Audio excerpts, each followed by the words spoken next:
महीना भी हो सकती है, इस तरह की जानकारी निकल कर आ रही है। लेकिन इन सब के बीच छत्तीसगढ़ का जो छत्तीसगढ़ में विधायक दल के नेता का चयन हुआ है, चीज़ें उसी के इर्द गिर्द घूमती नजर आ रही हैं। मतलब कि ये 4 बजे के पहले किसी को भी पता नहीं चल पाएगा कि मध्य प्रदेश का मुख्यमंत्री कौन होगा। यहाँ तक कि जो वर्तमान में मुख्यमंत्री शिवराज सिंह चौहान हैं, उन्हें भी नहीं पता चल पाएगा कि वो पद पर बने रहेंगे या पद से हट जाएंगे। तो फिर बनने वाले की बात क्या है? बहुत गोपनीयता बरती जा रही है। गोपनीयता इसलिए भी बरती जा रही है क्योंकि वो लॉबिंग शुरू हो जाती है और उसके बाद तमाम बीजेपी के ही बड़े नेता श्रेय लेने की कोशिश करते हैं कि देखिए साहब, हमने आपके लिए प्रयास किया, हमने उनसे बात की, हमने संघ में बात की। और देश के प्रधानमंत्री नरेंद्र मोदी और अमित शाह किसी को भी श्रेय देना नहीं चाहते। वो चाहते हैं कि जो भी नेता बने, जिसको भी हम विधायक दल का नेता चुन रहे हैं, मध्य प्रदेश का मुख्यमंत्री का चेहरा चुन रहे हैं, वो सिर्फ अपने काबिलियत के आधार पर, अपनी क्षमता के आधार पर, भविष्य की तमाम गणनाओं के आधार पर और देश के प्रधानमंत्री नरेंद्र मोदी की पसंद के आधार पर चेहरा चुना जाएगा। इसलिए बीच में अगर कोई श्रेय लेने की कोशिश करेगा तो उसे पता चलेगा तब न श्रेय ले पाएगा, इसलिए किसी को पता नहीं चल पाएगा। छत्तीसगढ़ में क्या हुआ? छत्तीसगढ़ में यही हुआ कि विधायक दल की बैठक जब शुरू हुई तो जेपी नड्डा साहब का फोन आया। जेपी नड्डा साहब का फोन किसके पास आया? छत्तीसगढ़ के पूर्व मुख्यमंत्री रमन सिंह के पास आया। और छत्तीसगढ़ के मुख्यमंत्री रमन सिंह के पास जब फोन आया तो उन्होंने बता दिया कि हमारा मुख्यमंत्री का चेहरा कौन है, विधायक दल का नेता कौन है और उप मुख्यमंत्री कौन कौन रहेगा और आपको पार्टी क्या पद देने जा रही है, ये सब कुछ तय हो गया। ठीक वैसा ही यहां पर होने वाला है। विधायक दल की बैठक जब 4 बजे शुरू हो जाएगी, ठीक उसी समय फोन दिल्ली से आएगा। और दिल्ली से फोन किसके पास आएगा? पर्यवेक्षकों के पास आएगा। और उसके बाद संभवतः पर्यवेक्षक मुख्यमंत्री शिवराज सिंह चौहान से बात करा देंगे या फिर ये बता दिया जाएगा कि शिवराज जी आ गए, आप उनसे भी बात कर लें। और उनको ये सारी बात बता दी जाएगी और ये भी बता दिया जाएगा कि मुख्यमंत्री पद का चेहरा कौन है। और यहां पर यह भी बता दिया जाएगा कि आप ही को प्रस्तावक बनना है। तो खुद शिवराज सिंह चौहान डाइस पर जाएंगे। आपने वो तस्वीर देखी होगी, मैं अपने प्रोड्यूसर से कहूंगा राकेश को कि वो तस्वीर भी लगाएं जिसमें डाइस सजी हुई है और उसमें साफ तौर पर लिखा हुआ है, पोस्टर बना हुआ है जिसमें नरेंद्र मोदी खड़े हुए हैं और उसके बाद बीडी शर्मा और जेपी नड्डा जो पार्टी के राष्ट्रीय अध्यक्ष हैं उनकी फोटो लगी है। उस डाइस पर पहुंचेंगे मुख्यमंत्री शिवराज सिंह चौहान और मध्य प्रदेश के विधायक दल के नेता की घोषणा कर देंगे जी। और मैं पिछले 4-5 दिनों से इस बात को अपने चैनल में कह रहा हूं कि कोई भी नहीं बता सकता है, मतलब कोई भी नहीं बता सकता है कि मुख्यमंत्री पद का चेहरा कौन हो सकता है। नरेंद्र सिंह चेहरा हो सकते हैं, संगठन की क्षमता उनके अंदर है, संघ की पसंद है, देश के प्रधानमंत्री नरेंद्र मोदी उन्हें बहुत पसंद करते हैं। लेकिन कुछ लोग इस बात को लेकर नकारात्मकता मानते हैं कि हाल ही में उनके बेटे का जो प्रकरण आया तो शायद इसे लेकर कुछ नेगेटिविटी हो, लेकिन वो पहली पसंद है। और जो दूसरी सबसे बड़ी उनकी काबिलियत है कि मुख्यमंत्री शिवराज सिंह चौहान अगर किसी के नाम पर सहमत हो सकते हैं या किसी के नाम पर कंफर्टेबल हो सकते हैं तो वो हो सकते हैं नरेंद्र सिंह तोमर के नाम से। दूसरा चेहरा प्रहलाद पटेल का है। प्रहलाद पटेल ओबीसी वर्ग से आते हैं, मध्य प्रदेश के बड़े नेता रहे हैं, उनके कार्यकर्ताओं की पहुंच पकड़ है, उमा भारती के करीबी रहे हैं और केंद्र सरकार में राज्य मंत्री भी हैं। तो अगर ओबीसी किसी चेहरे पर बात की जा सकती है तो प्रहलाद पटेल का चेहरा निकलकर सामने आता है। यहाँ पर दबे हुए कदमों से एक और नाम निकल कर आता है जिनका नाम है भूपेंद्र सिंह, वो भी ओबीसी वर्ग से आते हैं। तो या तो उनका नाम मुख्यमंत्री के तौर पर होगा या फिर उन्हें प्रदेश अध्यक्ष भविष्य में बनाया जा सकता है। इस तरह की भी जानकारी, उस तरह की संभावना भी है। लेकिन बात यहां पर यह होगी कि क्या ओबीसी का अगर चेहरा मुख्यमंत्री है तो फिर तो संभावना खत्म हो जाती है भूपेंद्र सिंह की। लेकिन मुख्यमंत्री अगर सामान्य वर्ग से आता है तो फिर संभावना यहां पर बनी रह सकती है। एक और नाम निकल कर आता है कैलाश विजयवर्गीय का। कैलाश विजयवर्गीय मजे हुए नेता हैं, लंबे समय से संगठन की सेवा कर रहे हैं, पार्टी की सेवा कर रहे हैं। मध्य प्रदेश में अपने पद से इस्तीफा देने के बाद, मंत्री पद से इस्तीफा देने के बाद वो फिर पार्टी ने उन्हें संगठन के काम में लगाया, उनको हरियाणा का प्रभारी बनाया, उनको बंगाल का प्रभारी बनाया और दोनों ही जगह अच्छी सफलता मिली। कई राज्यों में वो मुख्यमंत्री चुनने के लिए भी भेजे गए। तो एक अच्छा चेहरा कैलाश विजयवर्गीय का है। कैलाश विजयवर्गीय का चेहरा भी बेहतर हो सकता है। लेकिन सबसे बड़ी बात है कि क्या नरेंद्र मोदी इस पर हामी भरेंगे, इंतजार करना होगा सभी को। तो ये 3 बड़े चेहरे हैं, संभावना ज्यादातर लोग इसी की लगा रहे हैं। अब 2 और चेहरों की बात कर लेते हैं जी। राकेश सिंह जो कि साफ सुथरा चेहरा है, मध्य प्रदेश की राजनीति का प्रदेश अध्यक्ष भी रह चुके हैं और 4 बार से लोकसभा के सांसद हैं राकेश सिंह। आपको याद होगा विष्णुदेव साय, मैं बात कर रहा हूं छत्तीसगढ़ की, विष्णुदेव साय जब चुनावी कैंपेन में लगे हुए थे तो अमित शाह उनकी रैली में गए थे और रैली में अमित शाह ने कहा था कि आप तो विष्णुदेव को केवल जिताकर भेज दो, बड़ा आदमी बनाने की जिम्मेदारी मेरी है, और वही हुआ। राकेश सिंह के बारे में अमित शाह ने जबलपुर में रोड शो के दौरान कुछ ऐसी ही बातें कही थी, उनकी तारीफ की थी। संकेत करना होगा वो तारीफ जमीन पर कितना उतर कर आती है। अब राकेश सिंह के बाद निकलते हैं एक और चेहरा कौन? मुख्यमंत्री शिवराज सिंह चौहान पूरे मध्य प्रदेश में घूम रहे हैं और घूमते हुए वो अपनी लाडली बहनाओं के बीच पहुंच रहे हैं। वो ये बताने की कोशिश कर रहे हैं कि इस बार यानी कि 2023 का अगर विधानसभा चुनाव परिणाम निकल कर आया है तो उसमें बड़ी भूमिका लाडली बहनाओं की है। तो अब क्या लाडली बहना का ट्रम्प कार्ड खेला जा रहा है? और अगर लाडली बहना का ट्रम्प कार्ड खेला जाएगा तो वहां पर रीति पाठक आपको उस चेहरे के तौर पर दिखाई देंगे। एक और नाम है, हालांकि वो नाम थोड़ा जूनियर है, बाबूलाल गौर जो पूर्व मुख्यमंत्री रहे, उनकी पत्नी कृष्णा गौर, वो ओबीसी समाज से भी आती हैं और 2 बार की विधायक भी हैं। तो वो एक चेहरा हो सकता है, लेकिन बहुत जूनियर हो जाएंगी। और सेटअप आपने देखा ही है कि एक व्यक्ति मुख्यमंत्री होगा, उसके नीचे 2 उप मुख्यमंत्री होंगे और एक विधानसभा अध्यक्ष होगा। तो क्या कृष्णा गौर के अंडर में कैलाश विजयवर्गीय या राकेश कुमार सिंह या फिर प्रहलाद पटेल जैसे नेता उप मुख्यमंत्री के तौर पर रहेंगे? लगता नहीं, बहुत जूनियर हो जाएंगे। लेकिन मोदी है तो मुमकिन है, मोदी ने अगर तय कर लिया तो ये संभव हो सकता है। यानी कि अगर कोई लाडली बहना मिल जाए तो बड़ा खेल भी हो सकता है। और उसके पीछे का समीकरण, उसके पीछे का कारण एक है। देखिए, आपको कड़ी से कड़ी जोड़ना पड़ेगी, कड़ी से कड़ी जोड़नी पड़ेगी। वैभव हमारे साथ है, बात कर लेंगे। वैभव सही सुबह से ही बात कर रहे हैं, कोई खास खबर तो है नहीं उनके पास, लेकिन जो बड़ी कड़ी है वो जोड़ने की कोशिश करेंगे। क्या कड़ी? ये कि छत्तीसगढ़ में आदिवासी दे दिया जी, और अगर मध्य प्रदेश में महिला मिल गई तो राजस्थान में पार्टी आलाकमान जिस महिला को मुख्यमंत्री बनाना नहीं चाहता, उनका नाम है वसुंधरा राजे सिंधिया, तो वो काट हो जाएगी कि भाई जब एक महिला आपने दे दी तो दूसरा महिला देने की जरूरत क्या है। तो खेला यहां पर है, पूरा उस खेले को समझना होगा। और अगला खेला भोपाल में है, तो उसके लिए हम वैभव के पास चलते हैं। वैभव, एक सवाल मेरा आपसे ये है कि विधायक दल की बैठक में क्या लंच खत्म हो गया? सबने खाना खा लिया? मिठाई वहां कौन सी थी?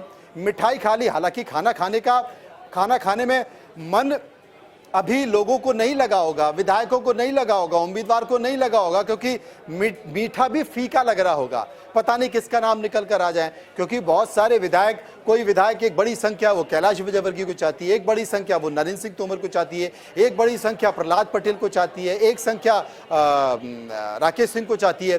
तो खाने में उतना मन नहीं लगा होगा, लेकिन फिर भी वहां की जो हलचल है, वहां की जो खबरें हैं, वो क्या कहती है?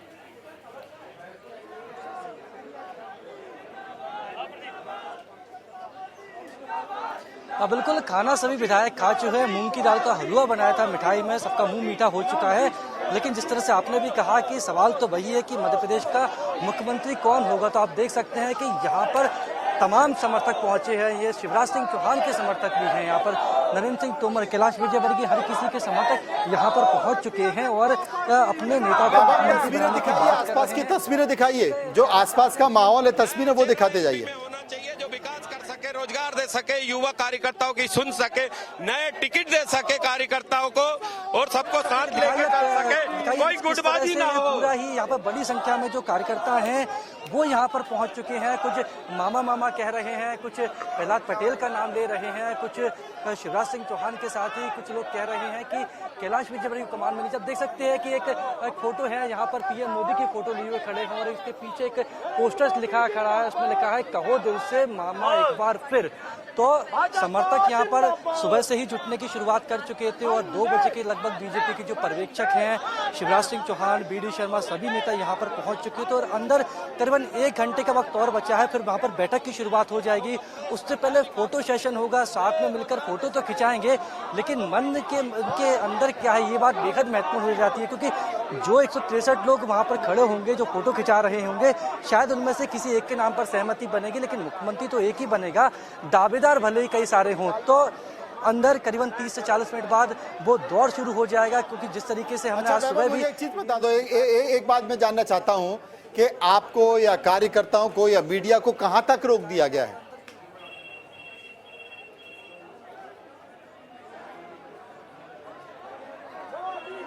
इस वक्त हम जो प्रदेश भाजपा कार्यालय है उसके गेट के बाहर ही तैनात है। वहां से अंदर जाने की परमिशन केवल विधायकों को थी, और जिस तरीके से कल पत्र भी आया था उसमें लिखा था कि आप अपने गनमैन को भी बाहर छोड़कर आइए, तो मीडिया को उस वक्त कह सकते हैं कि एंट्री गेट के बाहर ही तैनात कर दिया है और वहां से अंदर जाने की परमिशन किसी को नहीं दी जा रही है। तो इंतजार कर रहे हैं हम लोग भी, कार्यकर्ता समर्थक, इसलिए वो यहाँ बाहर खड़े हैं और अपने नेता की जय जयकार कर रहे हैं, नारेबाजी कर रहे हैं। और शायद उनको भी आज जब निकले हुए घर से तो मंदिर जरूर गए होंगे, मंदिर से भगवान से जरूर कहा होगा कि एक बार भगवान उनकी और सुन लेना, उनका जो समर्थक है, उनके जो नेता है उसे मुख्यमंत्री बनवा देना। बिल्कुल बिल्कुल वैभव, आपने सही कहा। इस वक्त तस्वीरों में भी काफ़ी, और यहाँ पर नारेबाजी भी हो रही है वैभव। हम सुन पा रहे हैं कि यहाँ पर जो समर्थक हैं वो अपने अपने नेताओं के भी जयकारे लगा रहे हैं। बिल्कुल नारे लगा रहे हैं। और वैभव, आप अपने कैमरामैन को बोलिए कि हमें वहाँ के लोगों के चेहरे दिखाते रहे, हम देखना चाहते हैं कितनी उत्सुकता है। भले यहाँ पर लोग खड़े हैं, और विवेक आप देख रहे हैं कि लोग यहाँ पर खड़े जरूर हैं, लेकिन प्रवक्ता ज्ञान जरूर दे रहे हैं। वहाँ पे बहुत सारे प्रवक्ता मीडिया से बातचीत कर रहे हैं, लेकिन किसी को कुछ पता नहीं है कौन बनेगा। कुछ कह रहे हैं, कुछ कह रहे हैं, सुन लेते हैं। पाठक जी हैं जो दो पंचवर्षीय सांसद रह चुकी हैं, और नया चेहरा जो है महिला हम यही उम्मीद लेके आए कि नया चेहरा कोई आता है तो रीति पाठक जी का हो। रीति पाठक का होना चाहिए, रीति पाठक का होना चाहिए मुख्यमंत्री। दिल्ली के अलावा और भी बहुत सारे नाम चल रहे हैं, कैलाश जी का वगैरह। यदि महिला को एक ही नाम।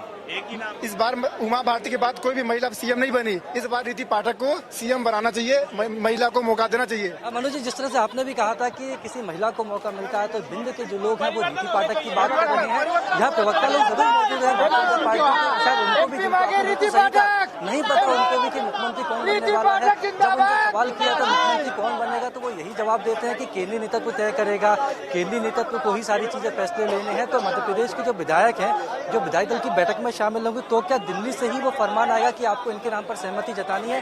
तो 4 बजे से बैठक की शुरुआत हो जाएगी। केंद्रीय पर्यवेक्षक जिस तरह से छत्तीसगढ़ में हमने देखा, शायद कुछ उसी तरह की तस्वीरें यहाँ भी देखने को मिलेंगी। बिल्कुल बिल्कुल। मैं मनोज जी से एक जवाब देना चाहूँगा। मनोज जी, आप कह रहे थे कि रीति पाठक भी एक चेहरा हो सकता है, और अभी वैभव रीति पाठक के समर्थकों से ही बात कर रहे थे। वो कह रहे थे उमा दीदी के बाद कोई महिला मुख्यमंत्री नहीं बनाया बीजेपी ने।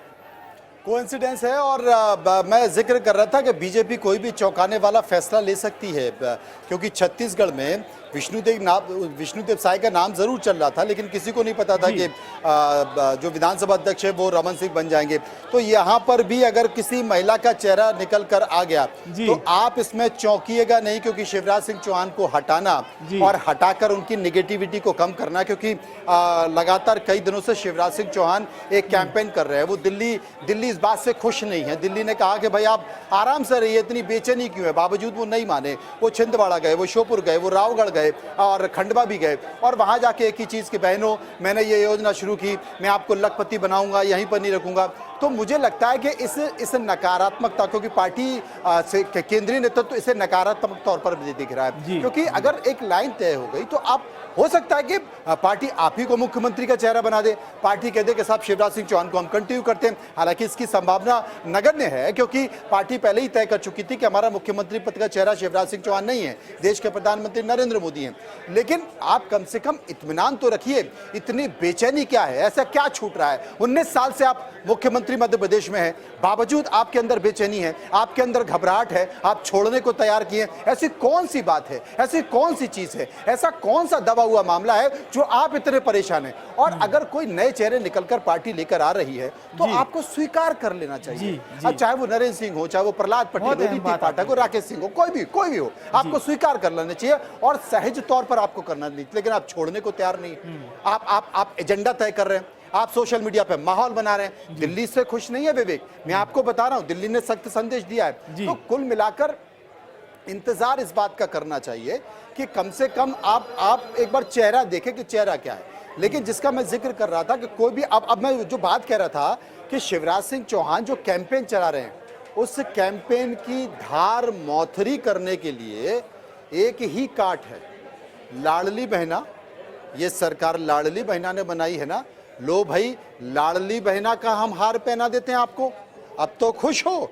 लाडली बहना ने सरकार बनाई है, लाडली बहना मुख्यमंत्री बना देते हैं। कैसी रही?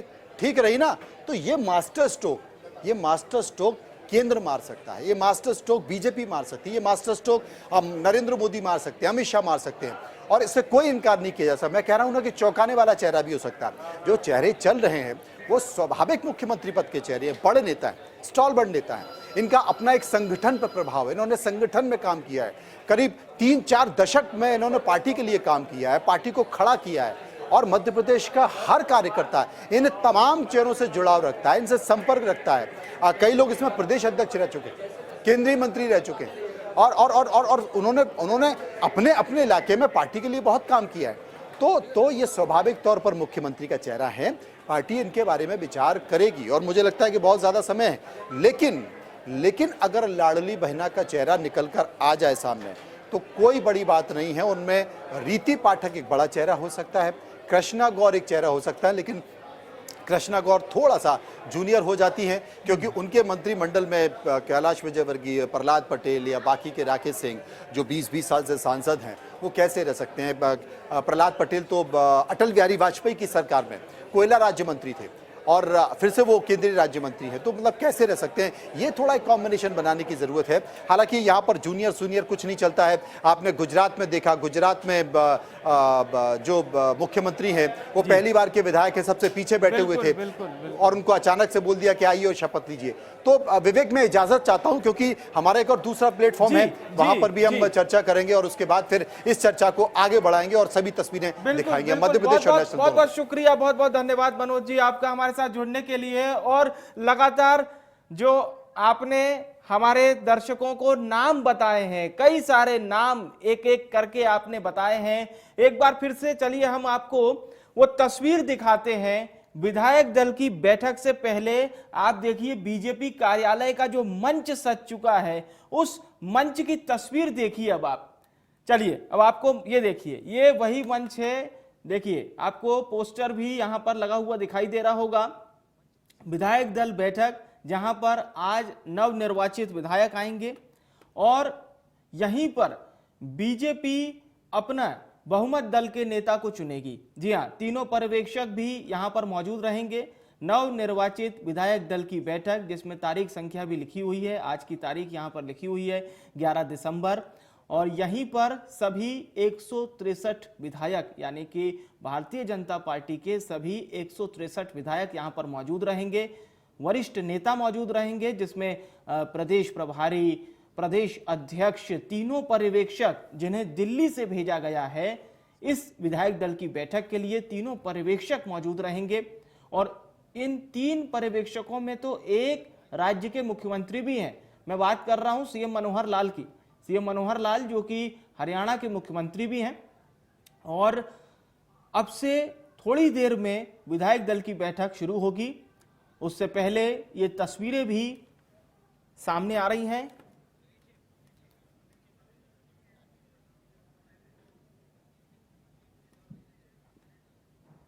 तो ये देखिए अभी तस्वीरें ये देखिए सामने आने लगी हैं। ये ताजा तस्वीरें इस वक्त आप देख पा रहे हैं, इंडिया न्यूज आपको दिखा रहा है। थोड़ी देर पहले की ये तस्वीरें बताई जा रही हैं। अब से थोड़ी देर पहले की ही ये तस्वीरें हैं, जिसमें आपको जीते हुए विधायक नजर आ रहे होंगे। प्रहलाद सिंह पटेल हैं, पूर्व मंत्री वित्त मंत्री जगदीश देवड़ा हैं, उनके साथ ही साथ संगठन के भी लोग हैं। बीजेपी प्रदेश अध्यक्ष वी डी शर्मा हैं, रीति पाठक जो कि विधायक भी चुनी गई हैं, सीधी से सांसद भी थी, और तमाम आपको चेहरे नजर आ रहे होंगे। तो ये तस्वीरें भी सामने आ रही हैं, जिसमें बीजेपी विधायकों के आने का सिलसिला शुरू हो गया। अब देखिए, ये नरेंद्र सिंह तोमर भारतीय जनता पार्टी के वरिष्ठ नेता हैं और मुख्यमंत्री पद के प्रबल दावेदार भी हैं। उनके पीछे चल रहे हैं मुख्यमंत्री शिवराज सिंह चौहान, हरियाणा के मुख्यमंत्री मनोहर लाल जो कि पर्यवेक्षक जिन्हें बनाया गया है, हरियाणा के मुख्यमंत्री मनोहर लाल हैं, और उनके साथ मुख्यमंत्री शिवराज सिंह चौहान भी आपको तस्वीरों में नजर आ रहे होंगे। कई भारतीय जनता पार्टी के विधायक भी इस वक्त मौजूद हैं। और देखिए, जब नेताओं की बात होती है तो उनके जिले की भी बात होती है। ऐसे जब मनोज जी जब हमें बता रहे थे कि दो नेता, यानी कि एक जिनका जिक्र मनोज जी ने किया था, इंदौर एक से विधायक कैलाश विजयवर्गीय और जबलपुर के सांसद रहे राकेश सिंह जो इस बार फिर से विधायक भी चुने गए हैं। मैं पहले इंदौर का रुख करूंगा। एहतियाब कैलाश विजयवर्गीय के नाम पर भी चर्चा काफी हो रही है कि अगर कैलाश विजयवर्गीय को पार्टी बहुमत दल का नेता चुनती है तो ये एक अच्छा मैसेज होगा मालवा निमाड़, जिसने इस बार भरपूर सीटें दी हैं भारतीय जनता पार्टी को। सही कहा जाए तो मध्य प्रदेश की पूरी राजनीति की बात की जाए तो निश्चित रूप से कहा जा सकता है कि मालवा निमाड़ की 66 जो सीटें हैं वो कहीं ना कहीं मायने रखती है। जाहिर सी बात है, मालवा निमाड़ के लोगों की ये कहा जाए कि एक नजर लगी हुई थी कैलाश विजयवर्गीय के नाम पर, क्योंकि देखिए मध्य प्रदेश के जितने भी कैंडिडेट्स हैं, चाहे वो कैलाश विजयवर्गीय हो, शिवराज सिंह चौहान हो, प्रहलाद पटेल हो, वी डी शर्मा हो, राकेश सिंह हो, ये सभी के नाम लगातार चल रहे थे की दौड़ में। जाहिर सी बात है, इंदौर के सेंटिमेंट्स में कहीं ना कहीं जुड़े हुए थे। सभी ये देखना चाहते थे कि उनके क्षेत्र से, चाहे किसी भी क्षेत्र के हो, सभी क्षेत्र के लोग ये चाहते हैं कि उनके क्षेत्र का मुख्यमंत्री हो। बहरहाल इस पूरे ये सस्पेंस है, कुछ ही समय बाद में ये कहा जाए कि इसमें से पर्दा उठ जाएगा। लेकिन अब जहां तक बात की जाती है कि मालवा निमाड़ का इंपॉर्टेंस की तरह कैलाश विजयवर्गीय का क्या कर रहा है मध्य प्रदेश में, तो जाहिर सी बात सभी लोग जानते हैं मालवा निमाड़ की सीटें कहीं ना कहीं बहुत ज्यादा इंपॉर्टेंट हो जाती है, क्योंकि कई इलाके ऐसे हैं जिसमें कि ये कहा जा सकता है कि आदिवासी बहुल इलाका है, वहां से भी सीटें जीतना, इंदौर की 9 की 9 सीटें जीतना, जाहिर सी बात है एक बड़ा इम्पैक्टफुल रिजल्ट मध्य प्रदेश में मालवा निमाड़ से भी मिला है। कैलाश विजयवर्गीय की बात करते हैं तो ये कहा जाए कि 7 बार से लगातार जीतने वाले कैंडिडेट, 7 बार विधानसभा चुनाव लड़े और कभी नहीं आ रहे, हर बार वो अलग अलग विधानसभाओं से। जाहिर सी बात है, उनका जो चुनावी मैनेजमेंट है वो कहा जाता है कि अमित शाह की नहीं है, और अमित शाह और कैलाश विजयवर्गीय के बारे में कहा जाता है कि चुनावी मैनेजमेंट के गुरु माने जाते हैं। तो निश्चित रूप से ये कहा जा सकता है कि कद्दावर नेता भारतीय जनता पार्टी के राष्ट्रीय महासचिव नाम की ये कहा जाए कि चर्चा लगातार चल रही थी। चर्चाओं की फहरिस्त के अंदर कैलाश विजयवर्गीय का भी नाम है। आज सुबह जब मैं कैलाश विजयवर्गीय घर के पास मौजूद था तो उनके इलाके में का जो एरिया है जहाँ वो रहते हैं, वहाँ के जो रिहायशी लोग कह सकते हैं, उन सबकी सेंटिमेंट्स यही थे कि कैलाश विजयवर्गीय मुख्यमंत्री बनना चाहिए। लेकिन जैसे कि बात कही जाती है कि पद एक है और कैंडिडेट्स ये कहा जाए हेवीवेट कैंडिडेट्स हैं, आलाकमान की तरफ से जो फैसला होगा, विधायक दल की तरफ से जो फैसला रहेगा सर्वमान्य होगा। जाहिर सी बात है मुख्यमंत्री उन्हें चुना जाएगा। लेकिन इन सबका कहीं ना कहीं मध्य प्रदेश की राजनीति के अंदर, क्योंकि इसमें कई सारे नेता ऐसे हैं जो केंद्र की राजनीति से मध्य प्रदेश की राजनीति में आए, तो जाहिर सी बात है कहीं ना कहीं इंपॉर्टेंट फैक्टर्स के ऊपर उन लोगों को बैठाया जाएगा और उनका एक वर्चस्व रहने वाला आगामी 2024 के चुनावों को देखते हुए। तो निश्चित रूप से ये कहा जा सकता है सभी मामलों में हर नाम के ऊपर चर्चा होती जा रही है, हर नाम को कयास लगाए जा रहे हैं। लेकिन अब ये सस्पेंस कुछ ही समय बाद में, जैसा कि आप बता रहे थे, हम ताजा तस्वीरें बता रहे हैं कि वहां किस तरीके से अब नेताओं का पहुंचना शुरू हो चुका है। मनोहर लाल खट्टर नजर आ रहे हैं पर्यवेक्षक दल की तरफ से, तो शिवराज सिंह चौहान नजर आ रहे हैं। जाहिर सी बात है अब वो सस्पेंस कुछ समय बाद खुल जाएगा। लेकिन one thing is for sure, Malwa Nimar का रिप्रेजेंटेशन कैलाश विजयवर्गीय कर रहे हैं, तो निश्चित रूप से ये कहा जा सकता है कि मध्य प्रदेश की राजनीति में मालवा निमाड़ का जो इम्पोर्टेंस है वो कहीं ना कहीं नजर आने लगा। बहुत अहम बात आपने कही है, क्योंकि पद तो एक ही है एहतियाब, लेकिन दावेदार अनेक हैं, और इसीलिए अब भी चर्चा कर रहे हैं। महाकौशल का रुख करते हैं, जबलपुर से राजेश भी हमारे साथ जुड़े हैं। राजेश, क्या महाकौशल से नाम आ सकता है विधायक दल की बैठक में क्या बहुमत दल का नेता महाकौशल से होगा इस बार? बिल्कुल विवेक, संभावना पूरी की जाए तो महाकौशल में इस बार बम्पर जीत जो है वो भाजपा ने दर्ज की है और सत्ता की चाबी कहीं ना कहीं महाकौशल को कहा जाता है। 2018 में यही सत्ता की चाबी जो है वो कांग्रेस के पास थी और कांग्रेस तभी जो मुख्यमंत्री थे वो महाकौशल से थे। तो इस बार उम्मीद जो लोगों को है और साथ ही कार्यकर्ताओं को भी जो उम्मीद है, अगर बात की जाए तो कई बड़े नाम हैं जो महाकौशल से हैं। अगर सबसे बड़े नाम की बात की जाए तो प्रहलाद पटेल का नाम है, जिनका निवास जबलपुर में है और शुरुआती जो राजनीति थी उनकी वो कहीं ना कहीं जबलपुर से शुरू हुई थी और लगातार 4 बार सांसद अलग अलग संसदीय क्षेत्रों से रहे हैं। पहली बार विधानसभा का चुनाव नरसिंहपुर से जीता, लंबी जीत दर्ज की है। इसके अलावा दूसरा नाम जो है वो राकेश सिंह का है, 4 बार के सांसद रहे हैं, हर बार बड़ी जीत दर्ज की है। उसके बाद पहली बार विधानसभा चुनाव की जिम्मेदारी मिली थी पश्चिम विधानसभा क्षेत्र से, लंबे अंतर से ये 30,000 से ज्यादा मतों से जीत दर्ज की। लंबा अनुभव रहा है सत्ता का, संगठन का और कार्यकर्ताओं से तालमेल का। सांसद लोकसभा के सचेतक रहे हैं लंबे समय तक, इसके अलावा प्रदेश अध्यक्ष रहे हैं 2018 से 2020 तक। तो कहीं ना कहीं बड़ा अनुभव जो है वो इनके